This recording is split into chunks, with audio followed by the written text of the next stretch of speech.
वो अपनी अपनी पार्टियों के केवल गुलाम बने रहेंगे या समाज के हक अधिकार के मुद्दों को अपनी पार्टी में, विधानसभाओं में, संसद के अंदर उठाएंगे या नहीं उठाएंगे?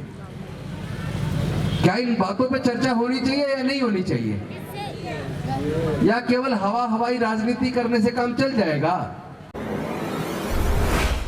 इसके साथ जो एडवोकेट सुजीत सम्राट जी ने जो बात रखी थी, मैं उससे आगे शुरू करता हूं, क्योंकि हमारे महापुरुषों ने जो संघर्ष किया वो तो हमें पता है, और जो उनके संघर्ष से हमें मिला वो भी हमें पता है। लेकिन वो जो छिन गया वो वापस कैसे आए? क्या हमारे समाज के लोग कभी इस पे कोई रणनीति बनाएंगे या नहीं बनाएंगे? हमारे समाज के राजनेता वो अपनी अपनी पार्टियों के केवल गुलाम बने रहेंगे या समाज के हक अधिकार के मुद्दों को अपनी पार्टी में, विधानसभाओं में, संसद के अंदर उठाएंगे या नहीं उठाएंगे? क्या इन बातों पे चर्चा होनी चाहिए या नहीं होनी चाहिए? या केवल हवाई राजनीति करने से काम चल जाएगा? बाबा साहेब काउंसलर बना गए, ग्राम प्रधान बना गए, जिला पंचायत समिति सदस्य बना गए, बाबा साहेब हमें एमएलए बना गए, एमपी बना गए, मंत्री बना गए, राष्ट्रपति तक कुर्सी तक दे गए। लेकिन हम सब लोग मिलकर जो डॉक्टर बाबा साहेब अम्बेडकर देकर गए, क्या हम उसे भी बचा कर रख पाए? मुझे अच्छे से याद है, मैं अपने मिशन जय भीम के राष्ट्रीय महासचिव बीपी निगम, जो डीटीसी से चीफ जनरल मैनेजर रिटायर हुए, मैं उनसे बात कर रहा था। मैंने पूछा कि जब आपने 1981 में दिल्ली कॉलेज ऑफ इंजीनियरिंग में एडमिशन लिया था तब फीस कितनी थी? आपको मैं ऐसी चीजें बता रहा हूं जो कोई बताता नहीं होगा।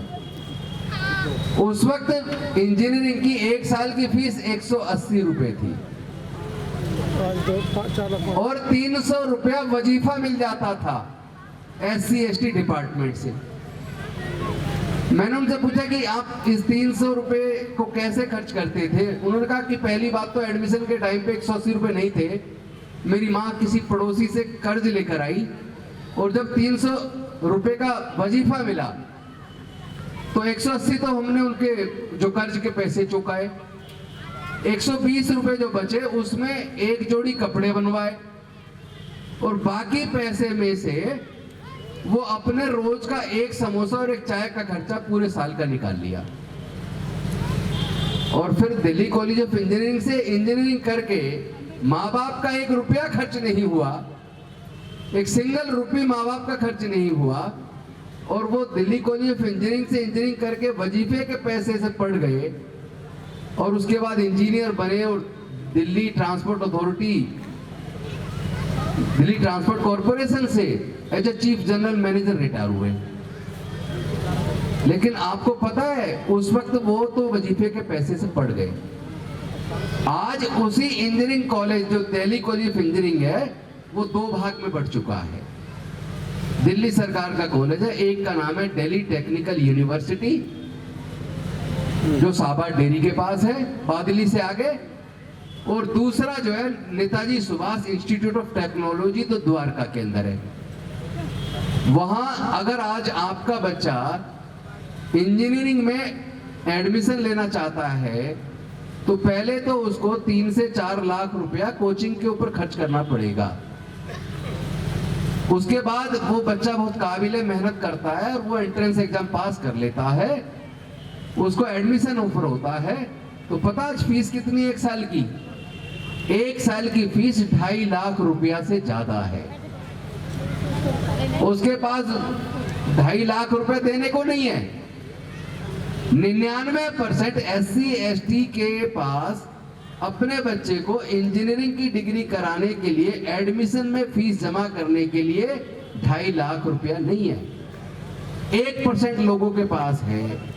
वो 1% लोग वो हैं जो या तो नौकरी में कहीं अच्छी जगह आ गए, या उन्होंने कोई किराए का साधन कर लिया या कोई बिजनेस कर लिया और वो स्थापित अपना इतना कर लिया कि उनकी इनकम ठीक ठाक हो रही है। तो वो लोग केवल 1% की श्रेणी में आते हैं, वो फीस जमा कर पाएंगे। लेकिन केवल फीस से काम चलने वाला नहीं है। फीस के बाद हॉस्टल का खर्चा, खाने का खर्चा, ट्रांसपोर्ट का खर्चा, बाकी सारे खर्चे जब जोड़ेंगे तो आपको पता चलेगा एक साल में कम से कम 3.5 लाख रुपया चाहिए। और डिग्री कितने साल की है? डिग्री है 4 साल की। इसका मतलब केवल एक डिग्री कराने के लिए अगर एंट्रेंस एग्जाम का कोचिंग का खर्चा जोड़ लें तो लगभग 20 लाख रुपया आपको अपने बच्चे को केवल इंजीनियरिंग की डिग्री कराने के लिए चाहिए। नौकरी की बात तो मैं कर ही नहीं रहा हूं, केवल डिग्री हासिल करने की बात कर रहा हूं। अब मैं आपसे पूछना चाहता हूं, एक समय था कि स्कॉलरशिप के पैसे से, जो बाबा साहब के दिए रिजर्वेशन से हमारे बच्चे इंजीनियरिंग में आ जाते थे। बाबा साहब के दिए रिजर्वेशन और स्कॉलरशिप से पढ़ के इंजीनियर बन जाते थे। बाबा साहब के दिए रिजर्वेशन से नौकरी में आके इंजीनियर बन जाते थे और तरक्की करके वो कहां से कहां पहुंच जाते थे। लेकिन क्या आज आप बताइए, क्या जिसके माँ बाप की इनकम साल की अगर 8-7 लाख रुपए से कम है या 5 लाख रुपए से कम है एक साल की, 5 लाख से कम का मतलब जानते हैं आप? 12 चौक 48 यानी 40,000 से कुछ ही ज्यादा सैलरी है जिसकी, वो आदमी जिसकी सैलरी 40-42 हजार रुपया महीना है, वो कभी भी कितनी कोशिश कर ले अपने बच्चे को किसी सरकारी इंजीनियरिंग कॉलेज से भी इंजीनियरिंग की डिग्री नहीं करा सकता, क्योंकि उस 40-42 हजार में कितना पैसा बचा लेगा घर का खर्च निकाल कर। इसका मैं ये बात क्यों कर रहा हूं? इसलिए कर रहा हूं कि हम लोग अक्सर साल में ये जयंती के प्रोग्राम बना लेते हैं, या बीच बीच में कोई प्रोग्राम हो गया, या चुनाव में हम लोग रात दिन किसी के लिए रात दिन मेहनत भी करते हैं, जिताते भी हैं, सब कुछ करते हैं। लेकिन क्या केवल इतने करने से काम चल जाएगा? जो आपको इतनी कुर्बानी के बाद डॉक्टर बाबा साहेब अम्बेडकर जी ने अपनी जवान पत्नी को खोया 35-36 साल की उम्र में, अपने 5 में से 4 बच्चों को गंवाया, अपना पूरा जीवन जलाकर तब कहीं हमारे लिए रास्ता बनाया। लेकिन जो रास्ता बनाया था, क्या वो रास्ता आज भी है? वो रास्ता बंद हो चुका है। आज हमारे लोग पैसे के अभाव में पढ़ाई छोड़ने को मजबूर हैं। ये तो मैं केवल इंजीनियरिंग की बता रहा हूं। अगर किसी का, आप में से किसी का बच्चा किसी वजह से मेहनत मशक्कत करके आईआईएम में क्वालिफाई कर ले, आईआईएम जो सरकारी कॉलेज है एमबीए के लिए, आपको पता 2 साल की डिग्री करने के लिए केवल 44 लाख तो केवल फीस है। बाकी हॉस्टल का खर्चा, बाकी खर्चे जोड़ लें तो क्या आप, मैं कह रहा हूं 99.9% SC ST के लोग क्या आईआईएम अपने बच्चे को करा सकते हैं? मतलब बच्चा तो आपका काबिल है, मेहनती है, प्रतिभाशाली है, लेकिन उसमें पैसा नहीं है पढ़ने के लिए, तो पढ़ाई छूटेगी उसकी। और जो नौकरियों में हमारे लोग आ जाते थे, बहुत बड़ी मात्रा में लोग पोस्टल डिपार्टमेंट में आते थे, टेलीकॉम डिपार्टमेंट में आते थे, रेलवेज में आते थे, बैंकिंग में आते थे, इंश्योरेंस कंपनीज के अंदर आते थे। आज ये सारे विभाग, लगभग सारे जो मैंने बोले, Indian railway, telecom and postal department,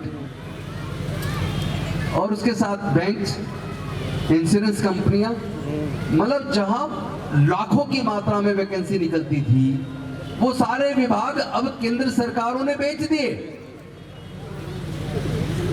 तो आपके बच्चों की लाखों नौकरियां तो गई, पढ़ाई महंगी करके पढ़ाई छीन ली, सारी सार्वजनिक उपक्रम कंपनियां बेचकर नौकरियां छीन ली। तो सवाल पैदा यह होता है कि हम जो थोड़ा बहुत तरक्की कर पाए, वो तरक्की किस वजह से कर पाए? एक तो ये सवाल है। और दूसरा सवाल ये कि अगर हम 3000 साल के आसपास तक गुलाम रहे, हम लोग तरक्की नहीं कर पाए, पढ़ लिख नहीं पाए, बदहाली का जीवन हजारों साल तक जिया, तो उसके कारण क्या थे? तो 2 सवाल तो ये है। और तीसरा सवाल यह कि जो बाबा साहब दे कर गए जिससे तरक्की खुशहाली नजर आ रही है वो रास्ता तो बंद हो गया। अब चौथा सवाल ये बंद होने, जो रास्ता बंद हुआ है, इसके बंद होने से अब हमारे बच्चों का भविष्य क्या है, बताइए। इन सवालों का जवाब कोई बाहर से विदेश से आके बताने नहीं आने वाला है। इस सवालों का जवाब डॉक्टर बाबा साहेब अम्बेडकर दोबारा जन्म लेकर इनका जवाब नहीं देंगे। हमारे में से, आप में से कुछ को डॉक्टर अम्बेडकर बनना पड़ेगा। उन्होंने कुर्बानी दी, अब हमें कुर्बानी देनी पड़ेगी। हमें ये छोटी मोटी कुर्सियों से ऊपर उठना पड़ेगा। ये कुर्सियां टेम्परेरी हैं। लोग सोचते हैं जिसको मिल गई मैं अजर अमर हूं, मेरे पे रहने वाली है। कोई कुर्सी परमानेंट नहीं है भाई, सारी जाती है एक ना एक दिन। किसी पे 5 साल, किसी पे 10 साल, किसी पे 15 साल। बल्कि इतना बड़ा एग्जाम्पल हमारे लोगों के पूरे देश के सामने है, जो मरते दम तक कुर्सी पे रहा। रामविलास पासवान, नीचे जमी ऊपर आसमान, पासवानी पासवान। मैं उस घर में दीपक जलाने चला हूं जहां सदियों से अंधेरा था, तो वो दीपक तो जला नहीं पाए सदियों का अंधेरा मिटाने के लिए, घर में चिराग जरूर जला दिया। गलत तो नहीं कह रहा हूं। तो मैं पूछना चाहता हूं, जब ये सब कुछ छिन रहा था तब भी तो हमारे सारे नेता थे, तब भी हमारे विधायक सांसद थे, तब भी हमारे लोग मंत्री थे। मरते दम तक पासवान जी मंत्री रहे, लेकिन क्या आज उनको कोई याद करने वाला है? तो याद उनको नहीं करते जो कुर्सी पर पूरी जिंदगी कुर्सी के लिए जीते हैं। याद लोग उनको करते हैं जो समाज के लिए कुर्सियों को कुर्बान करते हैं। जब डॉक्टर बाबा साहब अम्बेडकर 1951 के अंदर हिंदू कोड बिल लेकर आए, जिसके अंदर क्या था Hindu code bill? Hindu code bill ये था कि भारत में हिंदू महिलाओं को अगर पति जवानी में मर जाए तो महिलाओं को दूसरी शादी करने का हक नहीं था। पति कितना ही जालिम और क्रूर हो, कितनी मार पिटाई करता हो, उसके बाद भी पत्नी को तलाक लेने का हक नहीं था। पति अगर पत्नी को छोड़ दे, बच्चों को छोड़ दे, तो गुजारा भत्ता लेने का हक नहीं था। पत्नी को अगर बच्चे नहीं होते, बच्चे गोद लेने का हक नहीं था। पिता और प्रॉपर्टी, पिता और पति की संपत्ति में हक नहीं था। डॉक्टर बाबा साहब अम्बेडकर भारत की महिलाओं को पुरुषों के बराबर का अधिकार दिलाकर उनको तलाक का हक, उनको संपत्ति का हक, उनको दूसरी शादी करने का हक, उनको मुआवजा भत्ता, गुजारा भत्ता लेने का हक देने का जब वो बिल लेकर आए, हिंदू कोड बिल 1951 में, आपको जान के ताज्जुब होगा, पूरी की पूरी संसद उनके खिलाफ हो गई। पूरी संसद के अंदर जो सांसद थे उन्होंने कहा ये तो हिंदू धर्म पे हमला है। मैं पूछना चाहता हूं, भारत की महिलाओं को हक देना क्या ये किसी धर्म के ऊपर हमला है? मुझे तो दुख इस बात का है कि भारत की महिलाओं को ही, यहां तक कि एक बार एक प्रोग्राम में मैं गया, उस प्रोग्राम में मुझे एक वक्ता के तौर पे गलती से बुला लिया। तब मैं राजनीति में नहीं था, समता सैनिक दल में राष्ट्रीय प्रधान महासचिव था। वहां एक महिला आयोग की अध्यक्ष आई हुई थी और वहां जब मुझे बोलने को मौका दिया तो मैंने उन अध्यक्षा से डायरेक्ट पूछ लिया, माइक पे, हाथ में माइक मेरे था, मैंने उनसे पूछ लिया कि आप महिला आयोग की अध्यक्षा हैं, मैं आपसे जानना चाहता हूं कि महिलाओं को एम्पावरमेंट किसने किया, महिलाओं को तलाक लेने का हक किसने दिया, महिलाओं को पति के मरने के बाद दूसरी शादी करने का हक किसने दिया, महिलाओं को बच्चे पैदा होते थे तो नौकरी चली जाती थी या छुट्टी का पैसा नहीं मिलता था, मैटरनिटी लीव बेनिफिट एक्ट किसने दिया, महिलाओं के सारे अधिकार किसने दिए? तो मुझे दुख हुआ कि महिला आयोग की अध्यक्षा को पता ही नहीं था। वो इधर उधर के नाम लेने लगी, कभी जवाहरलाल नेहरू का नाम ले, कभी किसी और नेता का नाम ले, कभी किसी का नाम ले। मैंने कहा यार कितना अजीब देश है कि हमारे देश की सरकारों ने कभी सच्चाई को पढ़ाया नहीं। कोई यही नहीं पढ़ाया कि महिलाओं को उत्थान किसने किया। कभी कह रही राजा राम मोहन राय, कभी कह रही ईश्वरचंद विद्यासागर। उन्हें यही नहीं पता ईश्वरचंद विद्यासागर, राजा राम मोहन राय ने कौन से मुद्दे पे लड़ाई लड़ी। उन्होंने सती प्रथा के खिलाफ लड़ाई लड़ी, कन्यावध के खिलाफ लड़ाई लड़ी, लेकिन ये वाली लड़ाई, महिलाओं को हक देने वाली लड़ाई तो डॉक्टर बाबा साहब अम्बेडकर ने लड़ी।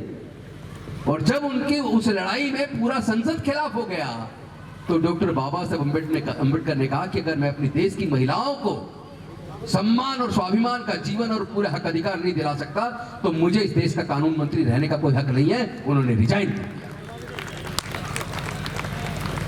इसीलिए क्योंकि उन्होंने पूरा जीवन चलाया, पूरा जीवन समाज के लिए दिया, पूरे जीवन में जो भी कुछ किया केवल और केवल समाज के लिए किया, अपने बच्चे पत्नी तक खो दी। इसीलिए डॉक्टर बाबा साहेब अम्बेडकर को भारत में नहीं पूरे दुनिया के अंदर वो अजर अमर हो गए। पूरे दुनिया में उनके सबसे ज्यादा मूर्तियां पूरी दुनिया में बुद्ध की हैं, और दूसरे नंबर पे सबसे ज्यादा मूर्तियां डॉक्टर बाबा साहेब अम्बेडकर की हैं। अगर उन्होंने कुर्बानी नहीं दी होती, अगर वो केवल मंत्री बने होते, तो शायद आप और हम मिलकर यहाँ आज उनकी जयंती नहीं मना रहे होते। हम जयंती इसलिए नहीं मनाते कि बाबा साहब ने संविधान लिखा, या बाबा साहब जी ने महिलाओं के अधिकार की बात की, या उन्होंने मजदूरों को हक दिलवाया। हम उनको इसलिए मानते हैं, उन्होंने इस देश के तमाम दलित, पिछड़े, आदिवासी, वंचित समाज को हजारों साल की गुलामी से आजादी दिलाई, और उस आजादी दिलाने के लिए अपने 4 बच्चे और पत्नी को खोया, अपना पूरा जीवन चलाया। ये कोई छोटी बात नहीं है। कुर्सी मिल जाना, मंत्री बन जाना, ये कोई बड़ी बात नहीं है। चूंकि बाबा साहब देख गए, जिस दिन रिजर्वेशन खत्म हो जाए उस दिन देख लेना, नौकरियां खत्म हो गई ना, और कहां मिल रही हैं। आप अब से 40 साल 50 साल पहले देखो, किसी भी बस्ती में देख लो, जितने शहर होते थे, दिल्ली की किसी बस्ती में देख लो, हर घर में कम से कम एक, और कई में तो 3-3 4-4 5-5 सरकारी नौकर होते थे। आज पूरी बस्ती में ढूंढ लो, एक साल में कितने लड़कों की सरकारी नौकरी लगी, एक साल में नहीं 5 साल में कितने की लगी, उसको भी देखोगे तो आप ढूंढना पड़ेगा किसका बच्चा सरकारी नौकर लगा है। सही कह रहा हूँ गलत कह रहा हूँ? तो नौकरियां खत्म। नौकरी से ही तो हम तरक्की थोड़ी बहुत कर पाए। हम लोग के पास खेत की जमीन नहीं है, हम लोग व्यापारी भी नहीं बन पाए, हम लोग संपत्ति का मालिक नहीं। क्यों नहीं है? यह भी सवाल पैदा होता है कि क्या जल जंगल जमीन कोई अपनी मां के पेट से लेकर पैदा हुआ है क्या? एक आदमी हजारों एकड़ जमीन का मालिक है। कोई उससे पूछे क्या तेरी मां जब तुझे पैदा किया तो तू मां के पेट से लेके जमीन पैदा हुआ था क्या? तुम मालिक क्यों हो, हम क्यों नहीं है? इसका जवाब है मनुस्मृति। क्योंकि मनुस्मृति के अंदर देश के अछूतों और शूद्रों को ना तो संपत्ति का हक था, ना पढ़ने का हक था, ना व्यापार करने का हक था। तो जब हक नहीं था, इसलिए संपत्ति के मालिक नहीं बन पाए, जमीन के मालिक नहीं बन पाए, व्यापारी नहीं बन पाए। इसीलिए एक रेफरेंस मैं यहां देना चाहता हूं। जब भारत आजाद होने वाला था, इस बात पे चर्चा हुई है, भारत आजाद होने वाला है, हमें अपनी सरकार चुननी है, वोट का अधिकार किसको मिलना चाहिए? तो संविधान सभा के सदस्यों ने 3 श्रेणी के लोगों को वोट का अधिकार देने की बात कही। 3 श्रेणी। पहली श्रेणी, जो लोग इनकम टैक्स पे करते हैं, उनको वोट का अधिकार होना चाहिए। दूसरी श्रेणी, जो ग्रेजुएट हैं, उनको वोट का अधिकार होना चाहिए। और तीसरी श्रेणी, जो बड़े जमींदार हैं, उनको वोट का अधिकार होना चाहिए। तो डॉक्टर बाबा साहब अम्बेडकर जी ने सोचा कि मनुस्मृति के चलते हमारे लोगों को पढ़ने लिखने का अधिकार नहीं था, इसलिए हमारे लोग ग्रेजुएट नहीं बन पाए। हमारे लोगों को व्यापार करने का अधिकार नहीं था, इसलिए हमारे लोग व्यापारी नहीं बन पाए, तो इनकम टैक्स पे भी नहीं बन पाए। हमारे लोगों को संपत्ति का अधिकार नहीं था, इसलिए हमारे लोग खेत की जमीन के भी मालिक नहीं बन पाए। इसका मतलब ये संविधान सभा के सदस्य, और महिलाओं को भी पढ़ने का, संपत्ति का, व्यापार का हक नहीं था। इसका मतलब इस देश के ये संविधान सभा के सदस्य 95% लोगों को तो वोट का अधिकार ही नहीं देना चाहते। अब आप खुद अपने आप से सवाल कर लो, अगर डॉक्टर बाबा साहेब अम्बेडकर चुप रह जाते और संविधान सभा को उस बात को मान लेते, उन 3 शर्तों को मान लेते, तो ईमानदारी से बताइए, क्या कोई सांसद विधायक कभी आपके घर पे आता क्या? क्या आपकी गलियां खरीद के बनती क्या? आपके लिए अस्पताल स्कूल बनते क्या? कोई बनाने वाला नहीं था। भला हुए डॉक्टर बाबा साहब अम्बेडकर जी का, जो संविधान सभा के सामने अड़ गए और उन्होंने कहा कि भारत में रहने वाले सभी लोगों को, अमीर हो या गरीब हो, अनपढ़ हो या पढ़ा लिखा हो, मजदूर हो या किसान हो, स्त्री हो या पुरुष हो, सबको बराबर का अधिकार मिलेगा। 1 मैन 1 वोट 1 वोट 1 वैल्यू। हर व्यक्ति का 1 वोट और सबकी वोट की कीमत बराबर। उसी वोट की वजह से आज बड़े से बड़ा नेता चाहे 5 साल गायब हो जाए जीतने के बाद, लेकिन चुनाव के टाइम पे हाथ जोड़कर हमारी झोपड़ी में वोट मांगने आता है। तो ये बातें हमें समझ आनी चाहिए कि जो कुछ बाबा साहब अकेले दे गए वो सब लगभग छीन चुका है। 70% छीन चुका है, 30% बचा है। और जिस तरह हमारे लोग केवल और केवल गुलामी कर रहे हैं, राजनीतिक लोग, वो अपने समाज के मुद्दों को उठाता ही नहीं है। उन्हें डर लगा रहता है हमारा टिकट कट जाएगा। अरे भाई, कौन टिकट काट देगा तुम्हारा? अपनी ताकत को पहचानो। टिकट काटने वालों का टिकट तो तुम काट सकते हो, ये ताकत तुम्हारे अंदर है। अभी देख लो, जो वोट डालने जाते हैं, कौन जाते हैं?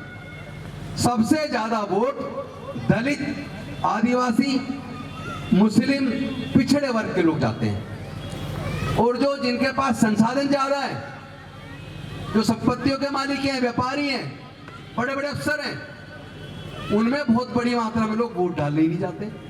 जैसे भी यूपी का जो चुनाव हुआ कल, दूसरे चरण का, उसमें 54.37% वोट पड़ा। आधे लोगों ने वोट ही नहीं डाला। जबकि ये सच्चाई है, हमारा आदमी लाइन में कई कई घंटे लग के भी वोट डालता है। तो फिर चुन कौन रहा है सरकारों को? सरकार को हम चुन रहे हैं। जो लोग सरकारों को चुन रहे हैं वो उसी सरकार के आगे हाथ जोड़ के खड़े कि हमें ये दे दो, वो दे दो। हाथ फैलाने की जरूरत नहीं है, गर्दन पकड़ने की जरूरत है। और ये ताकत हमारे अंदर है। डॉक्टर बाबा साहब अम्बेडकर ने कभी भीख नहीं मांगी, किसी से कुछ मांगा नहीं, लड़के हासिल किया। संख्या आपकी ज्यादा।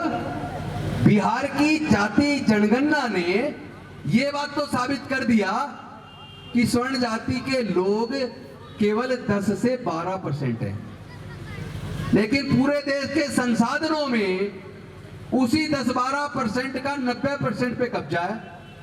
इसीलिए जगदेव बाबू कुशवाहा जी ने कहा था, 100 में 90 शोषित हैं, शोषितों ने ललकारा है, धन धरती और राजपाट में 90 भाग हमारा है। भाषण देते हुए गोली मारी थी उनको पुलिस ने, पता आप लोग को? जगदेव बाबू कुशवाहा जब भाषण दे रहे थे बिहार के अंदर, भाषण देते हुए को पुलिस ने गोली से मार दिया। इस देश में न्याय की लड़ाई लड़ने वाले लोग या तो मारे जाते हैं या कुर्बान कर दिए जाते हैं, और कुर्बान होने वाले लोग ही इतिहास लिखते हैं। हमारे भी बहुत सारे साथी नेता लोग बैठे हैं यहाँ। मैं इनको भी आह्वान करना चाहता हूँ, अपने साथियों को। मेरे ही भाई बहन है, कोई बड़े कोई छोटे। अमरीश गौतम जी थोड़े से बड़े हैं, और ये बाकी 3 हमारे बैठे ही हैं, हमसे थोड़े छोटे हैं। मैं इनसे भी आह्वान कर रहा हूँ, सरकारों को हम और आप बनाते और गिराते हैं, किसी के सामने झुकने की जरूरत नहीं है। इस समाज को किसी को गिरवी रखने की जरूरत नहीं है। लड़ो, लड़के जीतना सीखो। हम ही लोग तो बनाते हैं भाई। अपनी ताकत को पहचानो। आपकी ताकत हाथी जैसी है, लेकिन दिक्कत यह है कान बड़े बड़े। उसे लगता है जो कान के आगे आगे गई, पीछे तो कुछ है ही नहीं। अरे पीछे इतना लंबा चौड़ा हिसाब किताब है भाई। अपनी ताकत को पहचानो।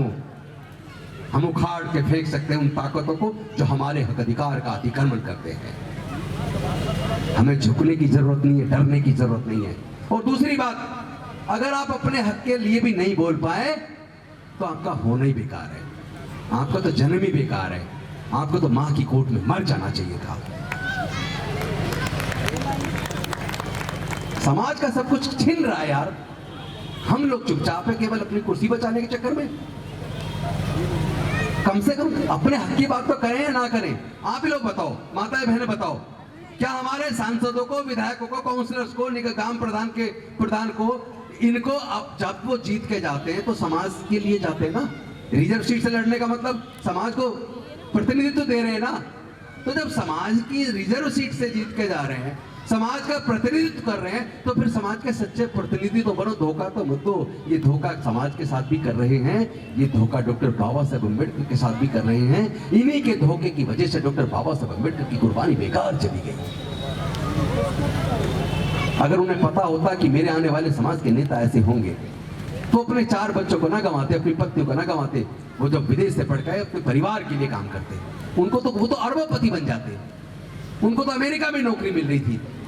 आज भी लोग विदेश जा रहे हैं भारत से, और वहीं पे जाकर नौकरी में लग जाते हैं, वापस नहीं आते। ज्यादातर जितने लोग विदेश गए पढ़ने के लिए, यकीन मानिए 90% वापस नहीं आए।